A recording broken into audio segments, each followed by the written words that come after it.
Restaurants and romance, empire and opera, fun, surprising experiences at every one of the more than 300 stops on the metro.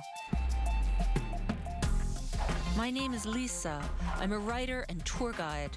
I carry a Canadian passport, but all we'll need is a ticket for the metro system as I show you historic, inspirational, endlessly fabulous Paris. I'd like to share my love for this spectacular city with you, one stop after the next, by way of the exciting Paris metro system.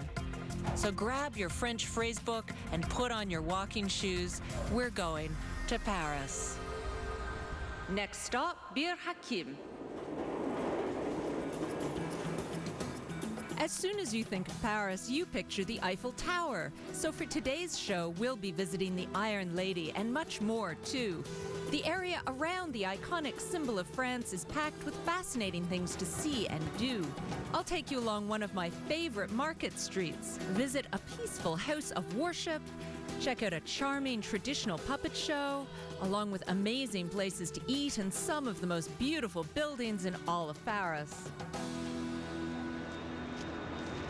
Welcome to Bir Hakeim Metro, an area that is best known for the Eiffel Tower, but there's all kinds of other little-known history here. Sure, there's the tower itself, but this area of Paris also holds ties to very important, very French moments in history.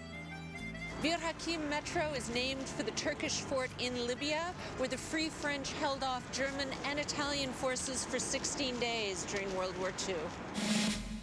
It was an important moment in the war, especially for the Army of Free France. By holding strong against repeated assaults of fearsome Axis attackers in panzer tanks, the Free French Army, many of whom were from colonies of France, showed themselves to be a formidable force as they answered the call to arms of General de Gaulle. Sharing in the tenacity of those brave defenders of Bir Hakeim is the Eiffel Tower itself. It was originally erected for the 1889 World's Fair and was supposed to be taken down after the celebrations were complete. Yet here she stands more than a century later.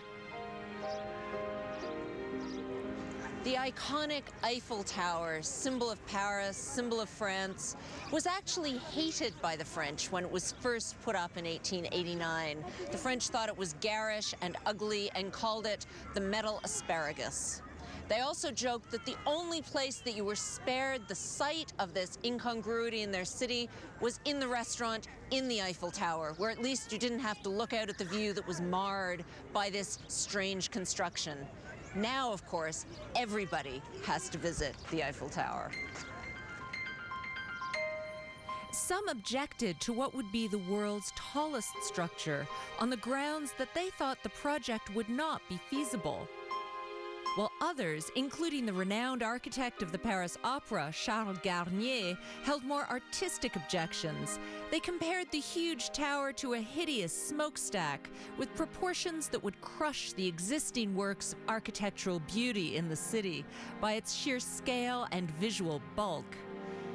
But Gustave Eiffel stuck to his plan, comparing the tower to the Great Pyramids in Egypt, asking, why would something that is admirable in Egypt become ridiculous in Paris?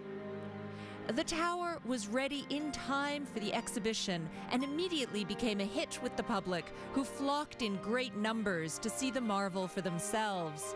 By the end of the exhibition, nearly 2 million visitors had paid to climb the tower. It was a hit. When you get to the Eiffel Tower, you have two choices. You can take the elevator. There's often a long line, though. So you can also walk up the stairs of the Eiffel Tower, and the line is usually shorter, so that's what I'm going to do. The original design of the Eiffel Tower included elevators specially made to go up the curving legs of the tower and leave the space underneath clear of unsightly elevator shafts. But the finicky contraptions only worked for the first few days of the 1889 exhibition, so the vast majority of the people who visited had to head up to the first deck, the second deck, or all the way to the top by taking the stairs. Okay, first floor of the Eiffel Tower. The first thing you notice when you get here, other than the fabulous view from the first floor, is that just to the left, there is part of the original staircase that people used to walk up in 1889 to get all the way to the top of this tower.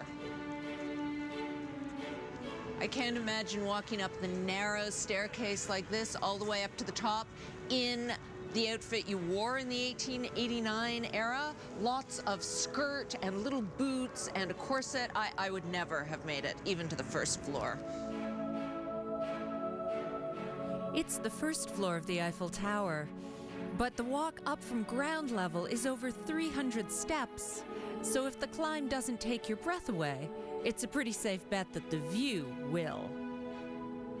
Everyone dreams about getting to the top of the Eiffel Tower, but honestly, the view, even from the first floor, is spectacular. Looking out, you can see the École Militaire, the buildings of UNESCO, the beautiful park of the Champ de Mars. You get this magnificent view all over Paris. Just after World War II, the Americans actually set up a nightclub here on this level for their soldiers, while the soldiers helped Paris recover from the occupation. Nowadays, anyone can stop here, have a break, have a wonderful bite to eat. In fact, sometimes it's nice to just stay here and enjoy the view while your more ambitious friends and family keep going up to the top.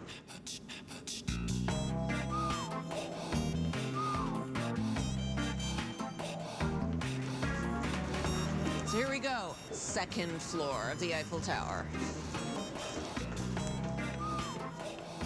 It's another 300 plus stairs to climb from the first level of the tower up to the second. There are even more stairs that lead from there all the way to the top observation deck, but they aren't open to the public anymore, so you'll have to take the elevators to get to the summit. Going up the stairs, I feel super healthy, especially because you can watch the elevators going up so much faster, crammed with people. And you get a glimpse of a model of how the elevator operator used to actually sit outside going up the elevators to run them on the Eiffel Tower. The climb will keep you warm on a chilly day in northern France. And you'll see how the city's boulevards and monuments are laid out.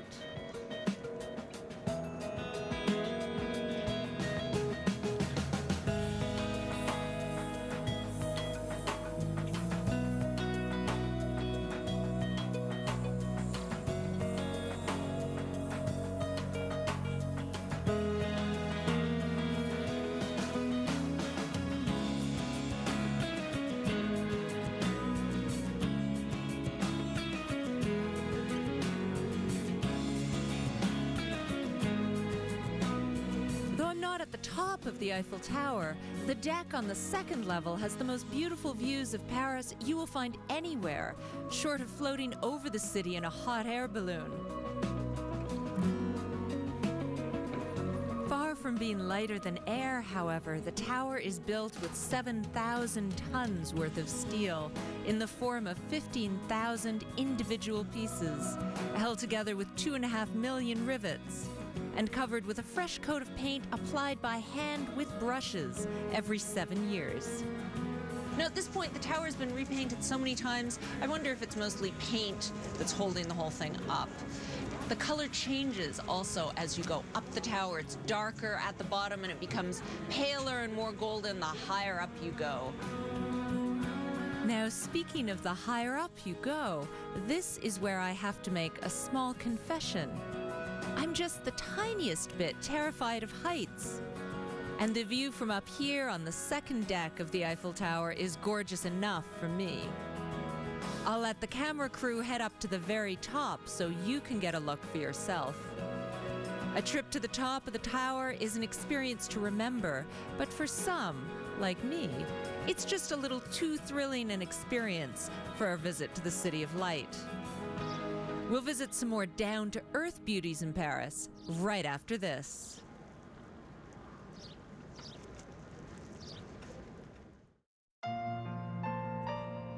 We're in soaring, surprising, scintillating Paris. and we're looking at some of the amazing things to see and do around the Bir Hakeim metro station. There's no shortage of good reasons to explore this neighborhood, and I've got just the way to make getting around a little easier. Now, the neighborhood around Bir Hakeim is actually very spread out. The Champ de Mars is a huge park. The gardens around the Eiffel Tower are very big. And the nicest way to get around the neighborhood is actually to rent a bike. And Fat Tire does all kinds of bike tours. And you can also just rent a bike for the afternoon, which is what I'm going to do. I arrived at Fat Tire on a bright spring day, and the helpful staff were all hard at work assembling a new shipment of bicycles to be ready for the season. It's a busy time of year for this company, but Sadie agreed to take a few minutes away from pumping up tires to tell me a little bit about Fat Tire bike tours. It's a great thing to do with family. The Fat Tire bike tours, they've been going on how long? Started in May of 1999. Yeah. And what was the inspiration? Do you know why? Actually, the CEO of the company was in Paris, and all of his friends would come to visit him, and he realized that the best way to get around was by bike. And there really wasn't any other bike tour at the time, so he said, you know what, I'm going to start this bike tour, and started in 1999, and it just took off from there. We have our famous Paris Day bike tour, which gives you a great overview of the city. You see all the main monuments, the Eiffel Tower, the Louvre, Place de la Concorde, stop for lunch in the Tuileries Gardens, which is really just a beautiful place. And we also have a complimentary night bike tour that takes you into the heart of the city, the Latin Quarter, Notre Dame, the Conciergerie, where Paris started.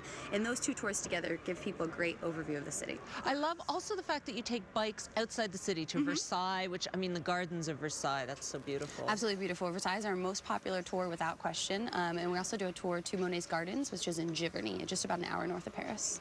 That's probably nice in like late summer when everything's in bloom. Yeah, you really have to get there when the flowers are in bloom, and you can see the lily pads, and you can see the inspiration from Monet's water lily series. And when people rent the bikes, do they always rent them as a group so they can go places, or can you come here and rent your own bike, or how does it work? No, actually, most people just, when they want to rent bikes, they can just come here individually, and they can rent the bike for a couple hours or for a day or even a couple days. And it's really easy to bike around Paris. The mayor of Paris is continuing to add in bike lanes just to make it easier for the Parisians and tourists. Nice. Yeah. The idea of discovering Paris on a bicycle is romantic and timeless. One can imagine seeing the city this way 100 years ago. But Fat Tire tours are up to date as well. They even offer Segway tours for those who would rather not pedal their way around town. But today they've been unpacking these brand new 3-speed bicycles, so Sadie set me up with a shiny red bike to keep exploring. All right, so why don't you give it a try? Sure, thank you. Oh yeah, nice bike.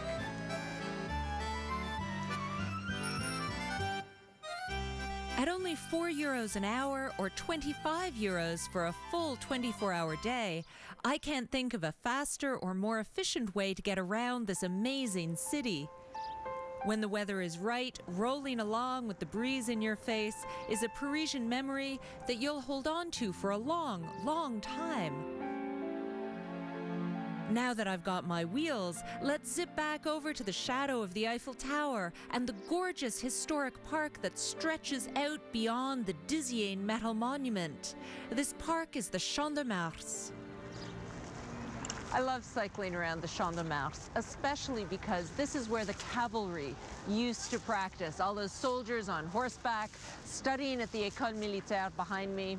In fact, during the 19th century, this is where the ladies would come to watch the soldiers and the officers rehearsing their military maneuvers. Every now and then, of course, there would be a certain amount of handkerchief dropping going on in the gardens. But these days, most people come here to admire the Eiffel Tower and take pictures of themselves in this beautiful garden. Although you probably won't see anyone on horseback today, the long, thin Champ de Mars, flanked by rows of trees and crossed by crushed stone paths, is perfect for walking or riding a bike. If you feel like taking a break, there are plenty of park benches, great for people watching or an impromptu picnic. Once, the Champ de Mars was the preferred site for hot air balloonists as they experimented with their lighter-than-air craft in the 1700s and 1800s. Let me show you over to a little corner of the Champ with a place that is very popular among the younger visitors to the park. This is one of the old traditional puppet theaters in Paris behind me. Traditionally, the parks in Paris have guignol puppet theaters for the kids. Most of them are open air, but the one in the shadow of the Eiffel Tower here in the Champ de Mars is actually enclosed, so you can come any time of year, whatever the weather, and give your kids a chance to relax, enjoy a 45-minute really charming puppet show, and recover a little bit from the stress of having to walk up the stairs of the Eiffel Tower. Now, it only opens in the mid-afternoon, so if you're in the park, listen for an old-fashioned school bell. That tells you the puppet show is about to start. This is one of the largest of the Guignol puppet theaters in Paris, with 200 seats for the little ones. And the noise level can get up pretty high in here with even a small group of excited children in their seats when Guignol, the French version of Punch and Judy, hits the stage. Je n'ai plus le temps de jouer, mon petit chien, aujourd'hui. Qu'est-ce qu'il y a? Hein? Il y a quelqu'un? Si vous me l'avez... Non mais, vous allez faire! Et voilà, bravo! This is also one of the oldest puppet theaters in the city. Over its 125 years in operation, the theater has amassed a collection of over 600 puppets and 200 background pieces. The enthusiastic performers sometimes take on multiple roles as they stage puppet productions of classics like Sleeping Beauty, Jack and the Beanstalk, and Snow White. Revenez donc nous voir avec vos petits amis, car pour vous amuser, nous sommes toujours ici. Au revoir et à très bientôt. Au revoir, à bientôt. Merci, Majesté. Mais je vous en prie, venez, je vous accompagne.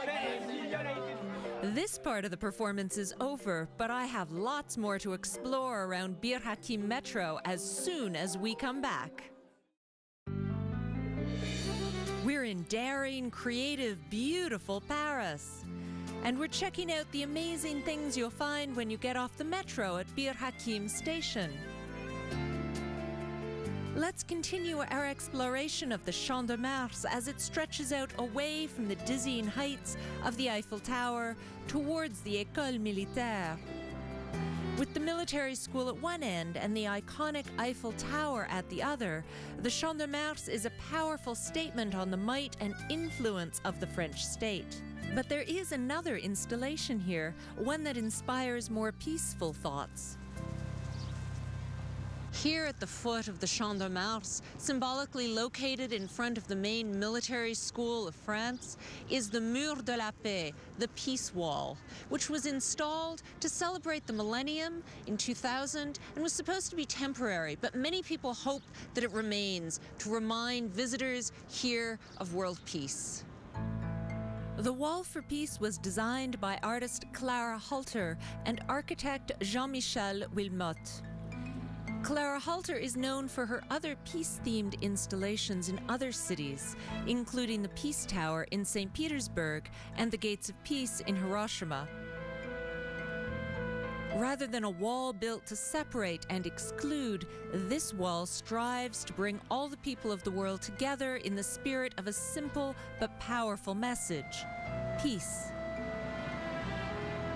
The word peace is inscribed in 49 different languages on the monument. Visitors to the Wall for Peace can also make their own addition to the message. There are several touchscreens built into the installation on which people can contribute messages of peace. Inspired by the Wailing Wall in Jerusalem, there are slots in the Wall of Peace into which handwritten notes can be deposited. Even with its loving and seemingly unifying message, the Wall for Peace has suffered several incidents of vandalism since it was installed at the turn of the millennium. Despite these senseless acts, the Monument for Peace that was intended to stand here for only 4 months continues to grace this symbolic place on the historic Champ de Mars, a park named for Mars, the Roman god of war.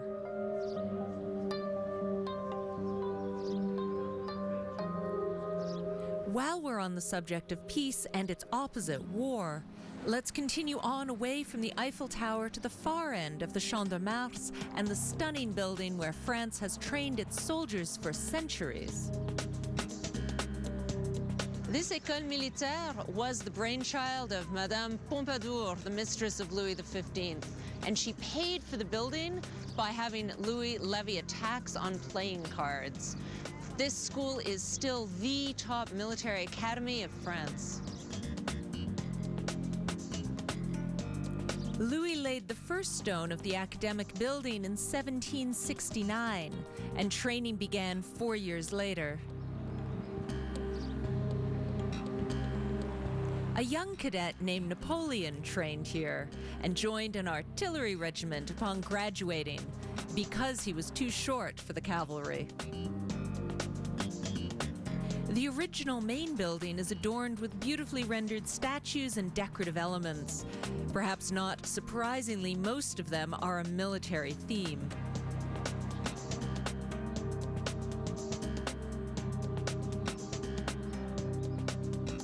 The original buildings have been added to, and over the years, the École Militaire has taken on vast proportions while still honoring the rich history of the French military and the generations that have served their country.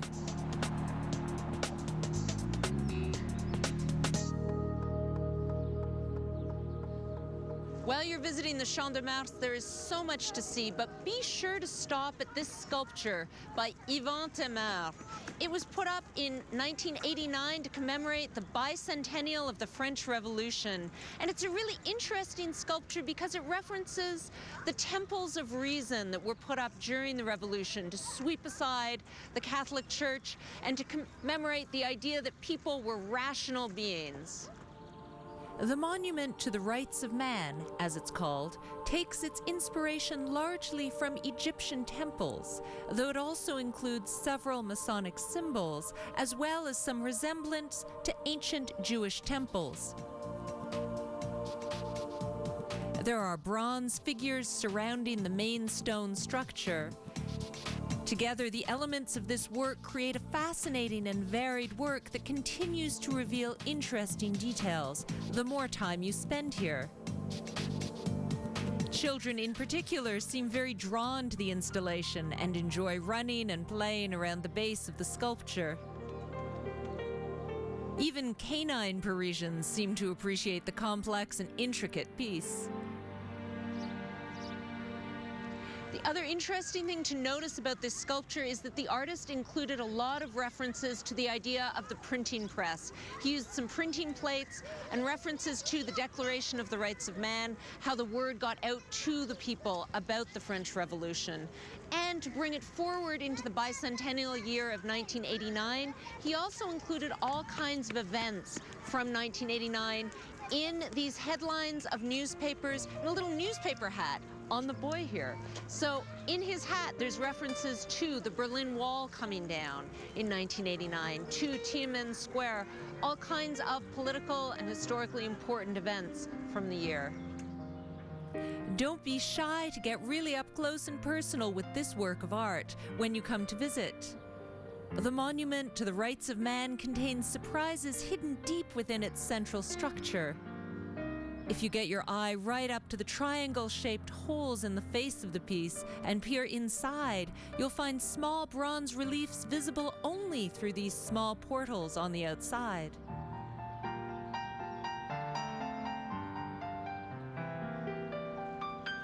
We've seen plenty of big things today as we explore around the Champ de Mars after hopping off the metro at Bir Hakeim. But not everything around here is big, even if it's named that way.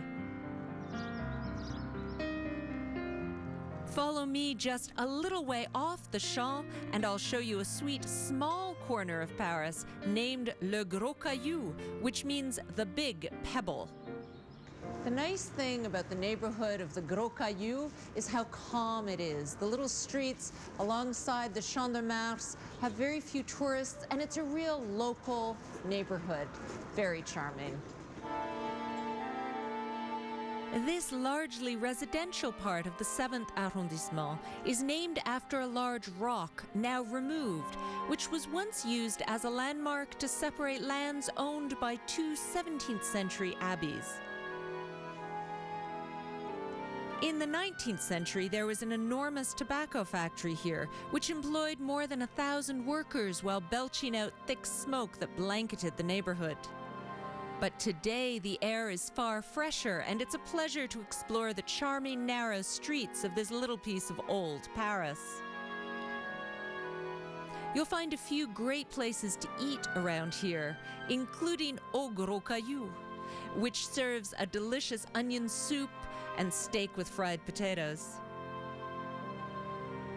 Rents in this part of town are astronomical, but for a quiet bike or stroll just minutes from the busy tourist hotspots on the Champ de Mars, this Gros Caillou neighborhood is well worth a detour. And I've got lots more for you to see nearby coming up right after this. We're in fabulous, frenetic, fashionable Paris, and we've been looking at some of the amazing things around the Bir Hakeim metro station. I'm going to lock my rental bike up for a while and continue on foot to the next place I'd like to show you, a charming little street called Rue Claire.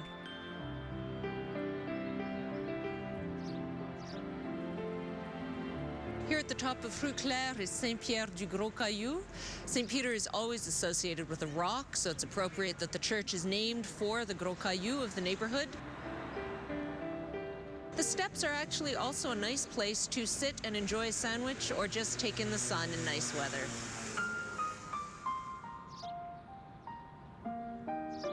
There was a chapel built on this site back in 1738, and the construction of a proper church was begun some 40 years later, only to be demolished during the Revolution, when the site was briefly used as a quarry.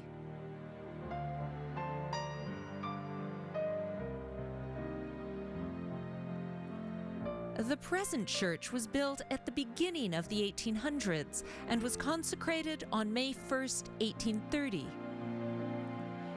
During the Second Empire, the neighborhood surrounding Saint-Pierre du Gros Caillou went through many changes, and the parish church changed as well, undergoing a series of additions, demolitions, and renovations.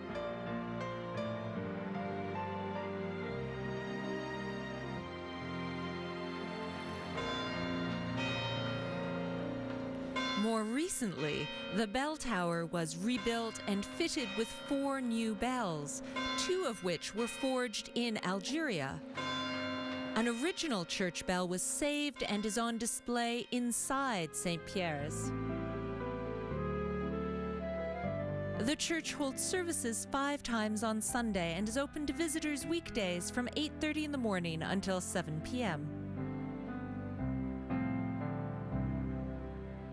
Let's step just outside of quiet St. Pierre's Church and onto the busy cobblestone Rue Claire.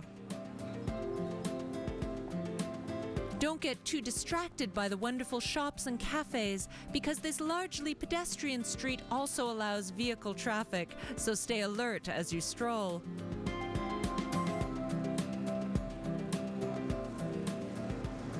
The Rue Claire is a wonderful little market street, tucked in this neighborhood on the far side of the Eiffel Tower. It's a perfect place to buy food or fresh flowers for your hotel room, or you can visit some of the specialty shops that have been here for a very long time. For example, on Rue Claire, there's the Famille Marie, which has been selling honey and other bee products for a very long time indeed.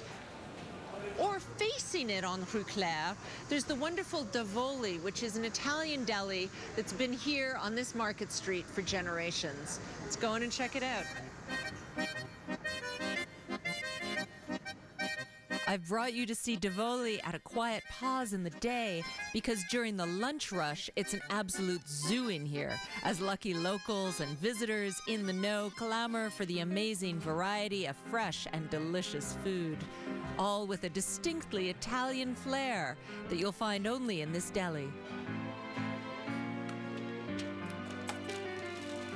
What's lovely about shopping at Tivoli is that this shop has been in the same family for 4 generations. Since 1913, Tivoli's been serving Italian-inspired food to Parisians.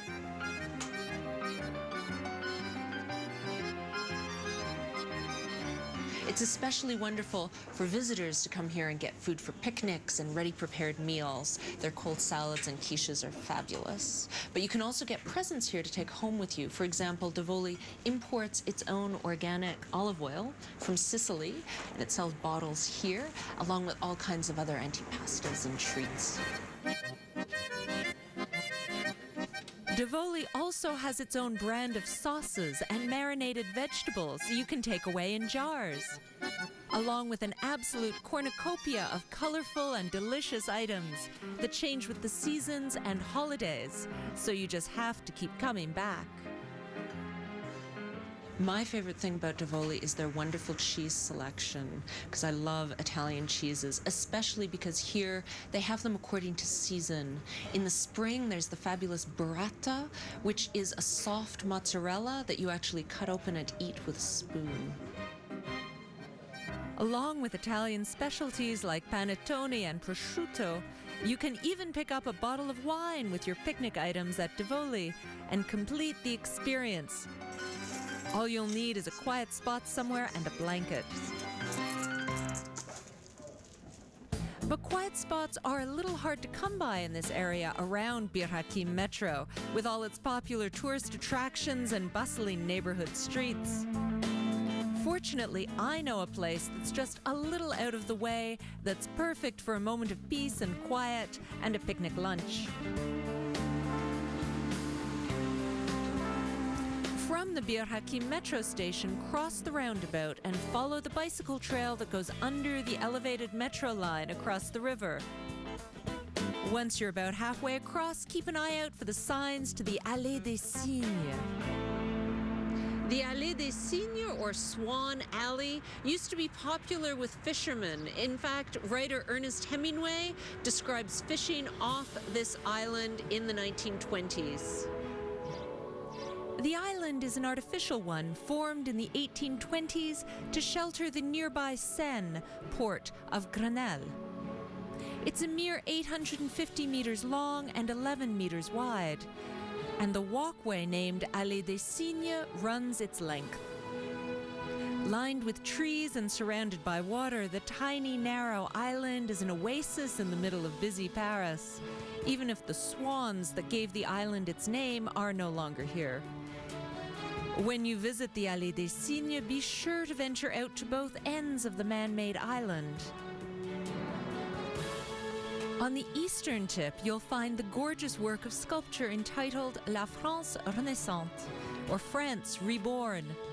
The bronze statue of a figure on horseback is the work of Holger Wiederkensch and was gifted to Paris by the Danish in 1930.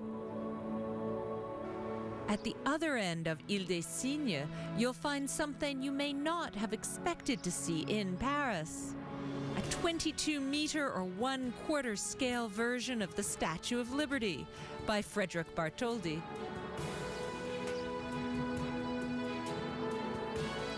This smaller version of Lady Liberty faces west towards New York, and the full-size version, which was given to the United States by France as a gift of international friendship.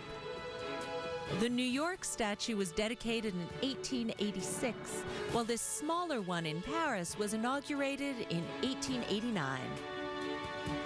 Close to everything and yet away from it all, the Allée des Cygnes is a must-see when you're in the Metro Bir Hakeim area. And there's so much more for you to see when we come back. We're in the most memorable city on the planet, Paris. And we've been visiting the area around the Bir Hakeim metro station. Once this station was named for the Grenelle port here on the Seine. And it's also known as the Tour Eiffel station for its proximity to the famous tower. And as we learned earlier, the current name is in honor of the site of the first battle by the Free French Army in Libya during World War II. But there's another connection between this area and North Africa, the Algerian War Memorial on the walkway along the Seine between the Eiffel Tower and Notre Dame. Behind me, the names scroll past of the soldiers killed during the Algerian War, which France waged in North Africa for a decade in the middle of the 20th century. The French colonial struggle to maintain control of Algeria and Tunis lasted from 1952 until 1962. This war between French forces and Algerian independence forces ultimately led to the decolonization of Algeria. But the war involved many different movements and factions and was marred by the use of torture on both sides, acts of terrorism against civilians, and horrible atrocities. While exact numbers of the human toll of this war are impossible to say, estimates of the number of dead range from 350,000 to 1.5 million. French military sources number their dead at over 25,000. The stark, modern memorial to the French who died in the war has no vegetation surrounding it, only a patch of earth and sand in front of the scrolling names in the colors of France. There is also a small marker here which honors civilians killed in the Oran massacre at the end of this war.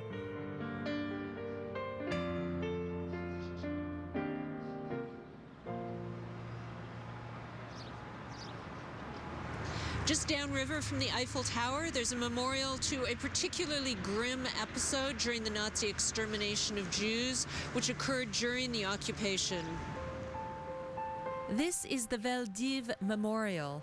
Veldiv is shortened from the French Vélodrome d'hiver, or the Winter Velodrome, which once stood near here. The building that housed the indoor bicycle racetrack of Paris was used for a much darker purpose on the 16th and 17th of July, 1942. These were the dates of a mass arrest and roundup of French Jewish men, women, and children.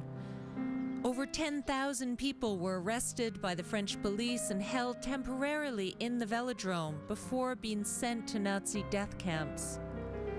Most of the victims of this mass roundup were killed in Auschwitz. Polish sculptor Walter Spitzer, whose parents survived Auschwitz, created this bronze sculpture of a group of Jews huddled together on the curved surface of the bicycle track as a memorial to this dark chapter in the history of France and Paris. The words on the monument read, "The French Republic, in homage to the victims of racist and anti-Semitic persecutions and of crimes against humanity committed under the authority of the so-called government of the State of France, never forget." French President François Mitterrand commissioned the work and it was inaugurated in 1994. The memorials around Bir Hakeim station in Paris speak of difficult times in the history of this amazing city, and they help us to remember the dark times along with the brightness of Paris. This neighborhood isn't only about monuments and memorials. There's also a lot of people who live here in the beautiful residential buildings, like this gorgeous old house I want to show you at number 29 Avenue Rapp.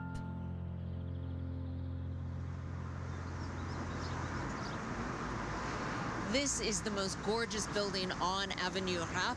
It's an Art Nouveau masterpiece by architect Jules Lavriat. The detail is exquisite. The ceramics that cover the facade of this stunning, beautiful home are all the work of Alexandre Bigot.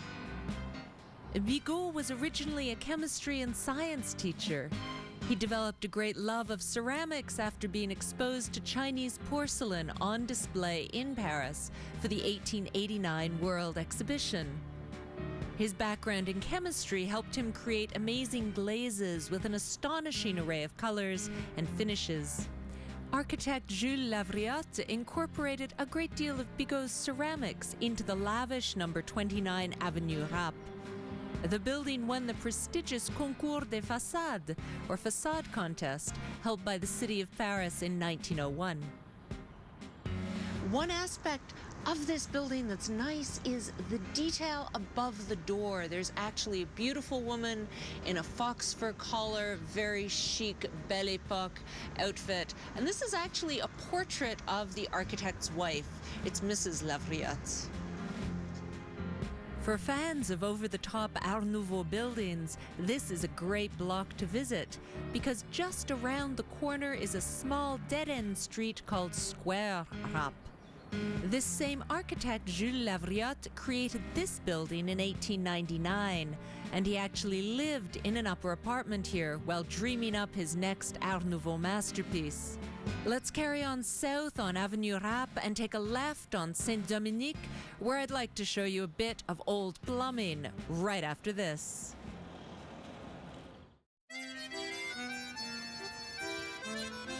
We're exploring the city of light, Paris, and this time we've been looking around the historic Bir Hakeim metro station.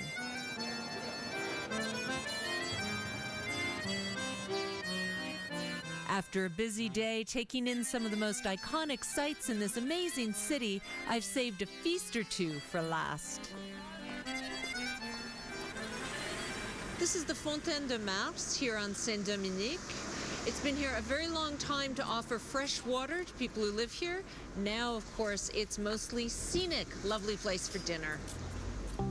You'll find this neoclassic water fountain nestled in a charming little arcaded square just off the main street. In 1808, it was built as a practical source for drinking water by engineer François-Jean Barral, who built many Parisian fountains. The bas-relief sculptures on the fountain depict Mars, the god of war, and Hygeia, the goddess of health and daughter of the god of medicine. When you visit the fountain, look for this small plaque near ground level. It represents the high water mark from the Great Paris Flood of 1910. Also, take a peek into the window of the cafe next door named for the Fontaine de Mars. It became somewhat famous after a visit from US President Obama and his wife in 2009.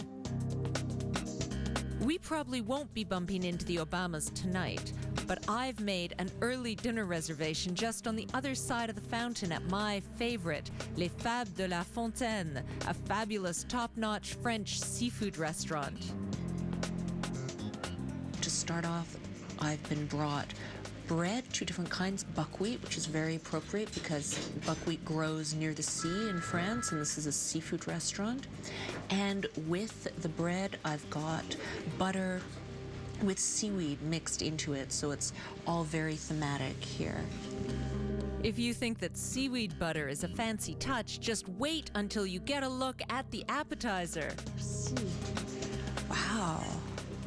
This is a really complex dish. It's fabulous. This is a wonderful new take on a really traditional bouillabaisse from the Mediterranean, in that the flavors are very much like a bouillabaisse. It starts with sea urchin in this case, and it's topped with a houille with saffron, and these are all flavors that are really traditional in Marseille on the Mediterranean, but in this case it's been given a really special twist by the chef.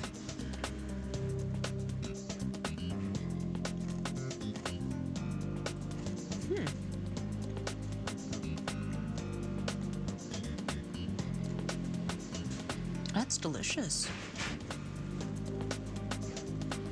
Really wonderful. It's really subtle. The saffron is just enough. It's really lovely. Lovely, cool dish.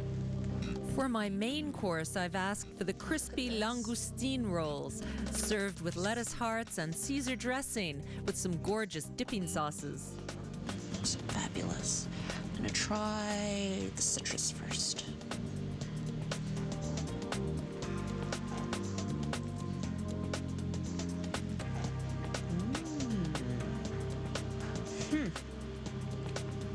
Really delicious, wonderful langoustine. Wow. That was a lovely day in the Bir Hakeim neighborhood, exploring the Champ de Mars by bike, looking at the Eiffel Tower, and of course eating wonderful food. Let's see what we can get up to next time on Paris Next Stop.